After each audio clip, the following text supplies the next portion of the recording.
आपको विराम चिन्हों के बारे में बताया था और आपको मैंने इस वीडियो में कहा भी था कि अल्प विराम के बारे में मैं आपको विस्तार से बाद में बताऊंगी, क्योंकि अल्प विराम एक ऐसा विराम चिन्ह है जो बहुत ही महत्वपूर्ण है। सारे महत्वपूर्ण है, लेकिन अल्प विराम इसलिए महत्वपूर्ण है क्योंकि अल्प विराम के प्रयोग से वाक्य का अर्थ पूर्णतः बदल सकता है, इसीलिए अल्प विराम सबसे ज्यादा महत्वपूर्ण है। पिछले बार हमने पढ़ा था अल्प विराम जिसके लिए पूर्ण विराम से आधे समय का ठहराव लगता है। ये सब हम जानते हैं कि आधे समय का उपयोग किया जाता है। अब हम उन कंडीशंस को पढ़ेंगे जब अल्प विराम किसी वाक्य में लगाया जाता है, ठीक है।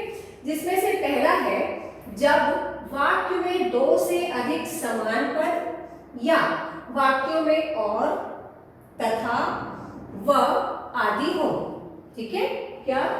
दो समान पद मतलब कि समान गुण धर्म वाले पद, ठीक है। जैसे मैंने आपको उस बार भी एक उदाहरण दिया था, हम ऐड में देखते हैं ना, जया, रेखा, जया और सुषमा जो भी, तो एक क्या है, स्त्रियों के नाम है, तो ये हो गया समान पद, ठीक है।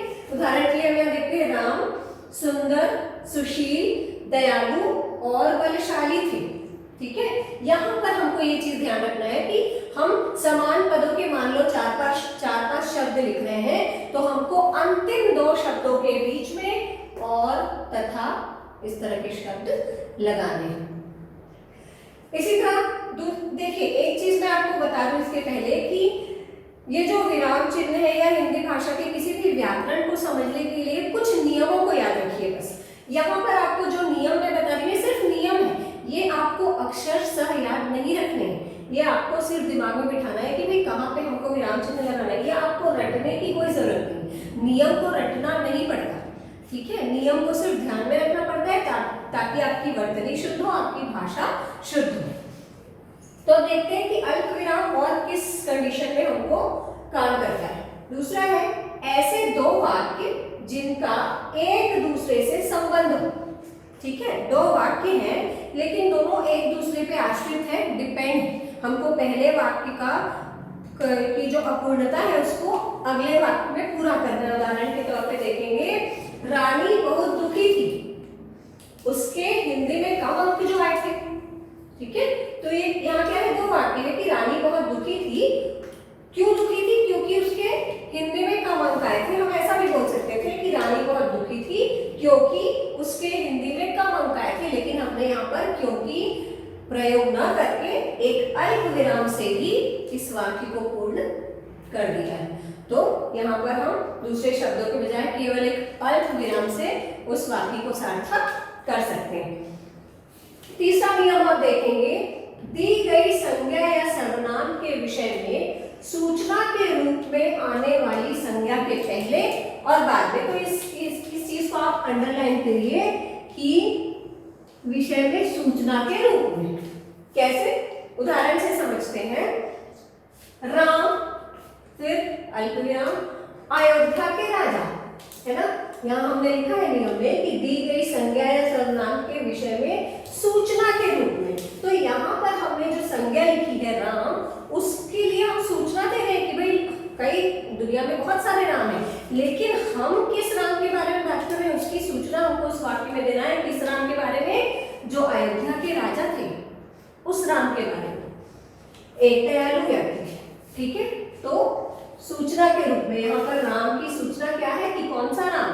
अयोध्या के राजा। तो यहाँ पर आपके नियम में लिखा है आने वाली संज्ञा के पहले और बाद में, ये जो है सूचना उसके पहले और ये बाद में, यहाँ दोनों जगह आपको अल्प विराम का प्रयोग करना है, तो हमारा अर्थ स्पष्ट हो जाता है। दूसरे उदाहरण से हम समझते हैं, सुनील जिनके विषय में तुम कल बता रहे थे एक अच्छे गायक, ठीक है। इसको बोलचाल की भाषा में आप क्या कहेंगे बहुत नॉर्मली कि वो सुनील है ना जिसके बारे में तुम बोल रहे थे कल, वो बहुत ही अच्छा गाता है, ठीक है। तो इसको जब हम लिखित रूप में लिखते हैं तो बहुत सारे शब्दों को हटाकर हम क्या लिखते हैं? सुनील, फिर यहाँ पर हम रुकेंगे, ये उसकी सूचना है। कौन सा सुनील?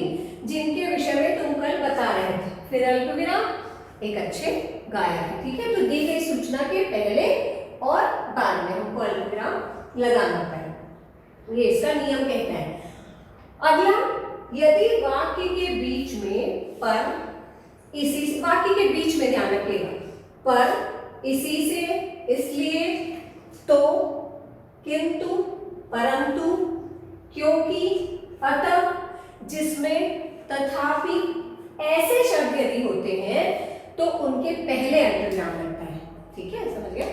वाक्य के बीच में यदि इस तरह का कोई शब्द आता है तो उन शब्दों को के पहले, उन शब्दों के पहले हमको अल्पविराम लगाना होता है। जैसे तुम्हारा घर बहुत दूर है इसलिए मैं नहीं आता, है ना। नॉर्मली बच्चे क्या करते हैं, इस तरह, आपको पता है इस तरह के वाक्य आप लिख देते हो, हमेशा ही लिखते हो, पर इन विराम चिन्हों का आप ध्यान नहीं रखते हो, जिसकी वजह से एग्जामिनर को या टीचर्स को समझने में प्रॉब्लम होती है, क्योंकि हमें ये नियम पता है और हम यहाँ पर इस चीज को मिस करते हैं, है ना। इसका अर्थ परिवर्तित हो सकता है। तो तुम्हारा घर बहुत दूर है इसलिए, क्योंकि बीच में आया है, उसके पहले आप लगाएंगे अल्पविराम, मैं नहीं आता। यहाँ पर आप एक चीज मैं आपको बता दूं अल्पविराम के विषय में, कि जब आप निबंध लिखते हैं, आपकी परीक्षा में आता है ना निबंध, तो जब आप निबंध लिखते हैं तो एक स्मार्ट तरीका क्या होता है निबंध लिखने का, ये आपको अल्पविराम बहुत हेल्प करता है इसमें। कैसे कि आपको कुछ चीजों का विस्तार से लिखना है, ठीक है, आपने एक विषय लिख दिया, उसके बाद उसको विस्तार से लिखना है, तो आप कॉमा कर करके किसी भी सब और उसका अलग अलग जो वाक्य है उसको अलग अलग शब्दों का प्रयोग करके और कॉमा या अल्पविराम डाल के उसका विस्तार बढ़ा सकते हैं। ठीक है, और आपका आराम से 250 शब्द सीमा वो खत्म हो जाती है। ये आप निबंध में जो स्मार्ट वर्क करते हैं वो इसके विषय में अच्छे से जानते हैं। ठीक है, अब अगले नियम पर आते हैं। अगला नियम है किसी व्यक्ति को संबोधित करते हुए। ठीक है, जैसे कि उदाहरण, राजू वो गेंद लेकर आना। ठीक है, तो राजू के बाद हम अल्पविराम का प्रयोग करते हैं। यहाँ पर मैं आपको एक बात बता दूं, आपने अपनी किताबों में भी देखा होगा, पढ़ा होगा कि पहले हम प्रयोग करते थे विस्मयादिबोधक। ठीक है, लेकिन आजकल इसका प्रयोग कम हो गया है। हम किसी संबोधन के लिए उस संबोधन के बाद में अल्पविराम का प्रयोग करते हैं। आप चाहे तो इसको नोट भी कर सकते हैं और इन नियमों को याद रखिए। अब हमारा अगला क्या नियम देखेंगे, कुछ शब्दों के स्थान पर अल्पविराम का प्रयोग होता है। कुछ शब्द मतलब कैसे शब्द, आपको उदाहरण से समझाते हैं। जैसे कि वह कब तक आएगा, यह कहा नहीं जा सकता, ये बात। ठीक है, यहाँ पर हम यह को हटा के यदि अल्पविराम लगाते हैं, ठीक है, तो भी हमारा वाक्य पूर्ण होता है। जैसे वह कब तक आएगा, कहा नहीं जा सकता। ठीक है, तो इस तरह के कुछ शब्दों को हटाकर हम अल्पविराम का प्रयोग कर सकते हैं, ताकि भाषा शुद्ध हो और विराम चिन्हों के जरिए भी आपका जो है वाक्य हो पूर्ण लगे। इसी तरह से देखेंगे, वह जहां जाता है वहीं बैठ जाता है।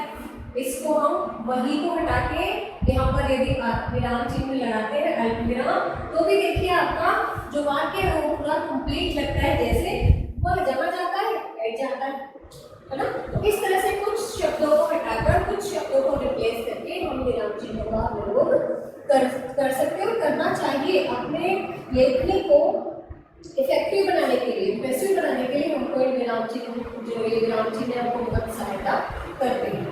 अगला है प्रत्यक्ष कथनों में मुख्य कथन से पहले विराम चिन्ह का प्रयोग किया जाता है। कैसे प्रत्यक्ष, जैसे कि हमने पढ़ा था, वैज्ञानिकों ने कहा पानी अमृत।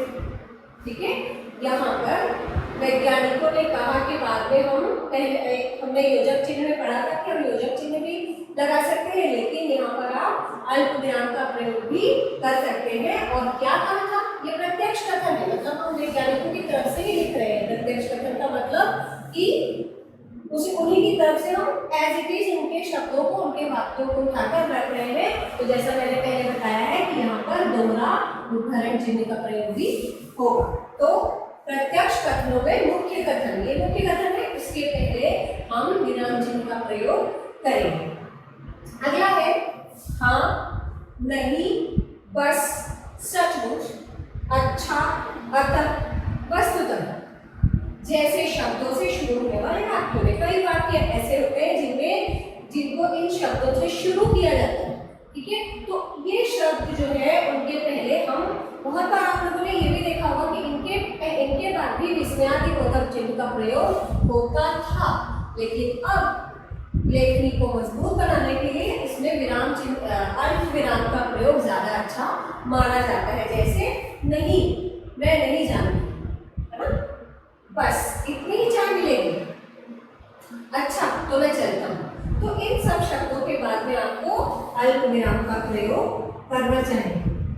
ठीक है, तो आप इन नियमों को सिर्फ याद रखिए, आपको इनको अक्षरशः रटने की जरूरत नहीं है। यदि आप इन सब नियमों को, विराम चिन्ह के नियमों को, व्याकरण के और भी नियमों को याद रखते हैं, दिमाग में बिठा कर रखते हैं और बार बार उनके प्रयोग का अभ्यास करते हैं, प्रैक्टिस करते हैं, तो आपकी भाषा कभी भी अशुद्ध नहीं हो सकती।